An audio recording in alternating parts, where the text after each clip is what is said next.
Well, here we are at Noah Restaurant in Edge Hill. We're going to hopefully give some insights in property marketing in Cairns. Hope you enjoy our time together. Right on, let's head in. Your shout this time, Troy.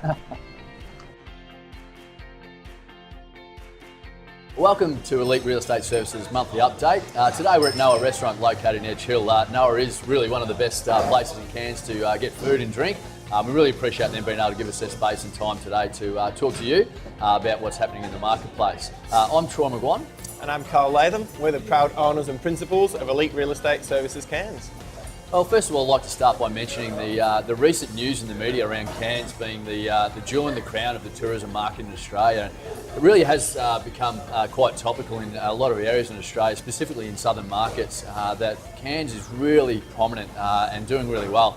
I think that's going to escalate more in the future with a lot more domestic and international visitors coming to Cairns. And what that means for us is that it's drawn a lot of attention from developers, people like Hassan Abood. Is an international developer who's brought a lot of money to Cairns, spent $370 million on multiple projects in the CBD, and that's a terrific news story for Cairns, primarily because he's associated himself with Andrew Taylor from Prime Constructions, and talking with Andrew, he's mentioned there's going to be roughly 600 staff members in the next 6 months coming to Cairns and working on those projects. So you can imagine the pressure that's going to put on the housing market, not only in terms of rental but purchases, and also that I believe will push up sale prices in the next few months.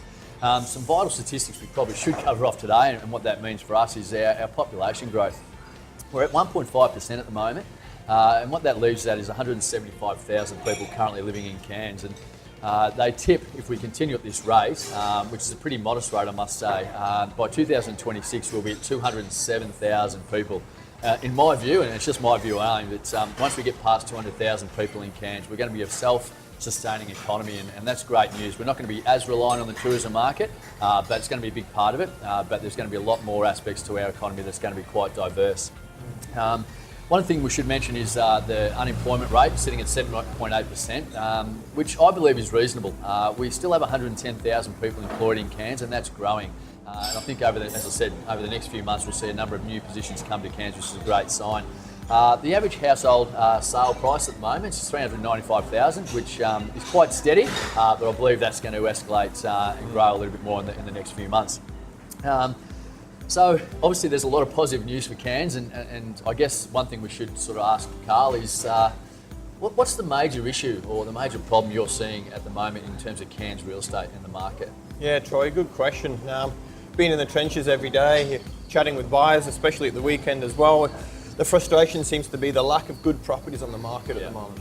So what I mean by that is good quality listings in that sweet spot. We've got a sweet spot between that sort of 350 to 550, 600,000. Okay.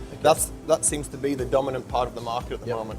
And with listings that are coming on weekly, which are a lot lower than they have been historically, there's becoming less and less within that range. Yep. So what that means is when a good property does come in that price range, a lot of the buyers are finding themselves in competition to try and secure that property. Yep. So they're finding themselves in multiple offer situations, which in turn is helping to drive the prices up. Right. Yep. Yeah. Okay, great.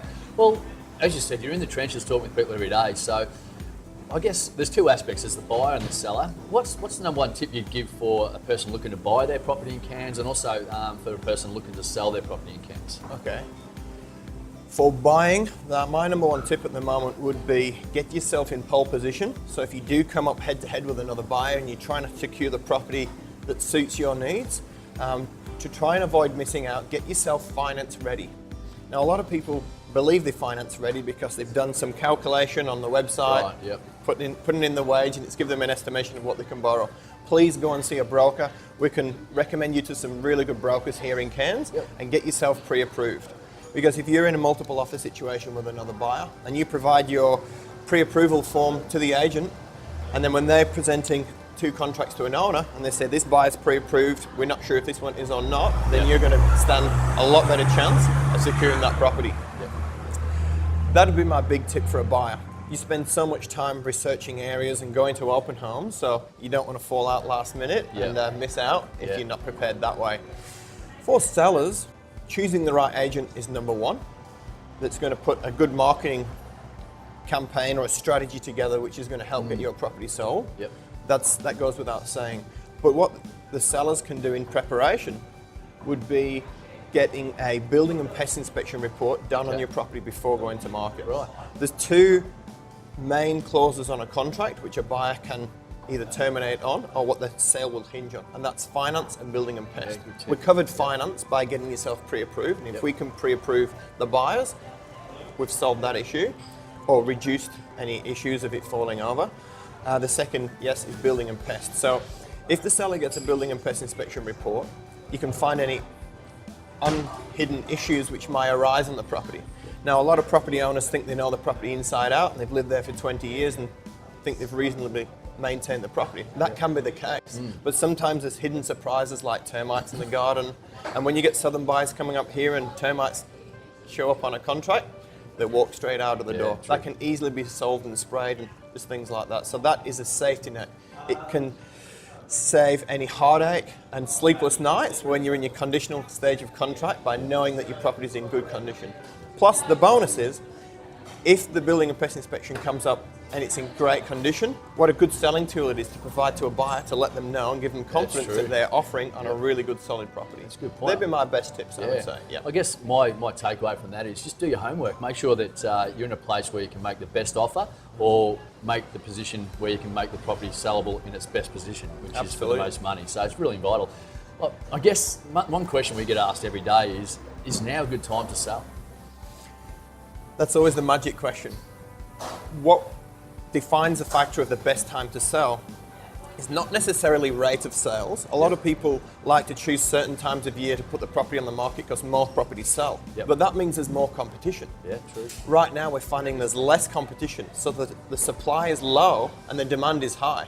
And in any sales scenario, whether it be retail or whatever it is, that's always a good ratio to be in. So we're finding lack of good properties, but lots of good qualified buyers. So absolutely, now is a really good time to place your property on the market. Take advantage of that competition. Yeah, good advice. Well, I guess that's about it. I mean, we covered some three major points there. For us, we'd like to say thanks for your time. We look forward to helping you in any way, shape or form with our business. We do cover property sales, property management and commercial. We have 38 staff that can assist you in any way, shape or form. So thank you for your time. Yeah, thanks very much for watching, and we will be doing this video update each month. And if there's any tips or anything that you wanted us to cover for you, please don't hesitate to shoot us an email. Check out our website, elitecairns.com.au. Once again, thanks to the owners for Noah for allowing us to film this here today, and I hope you have a fantastic week.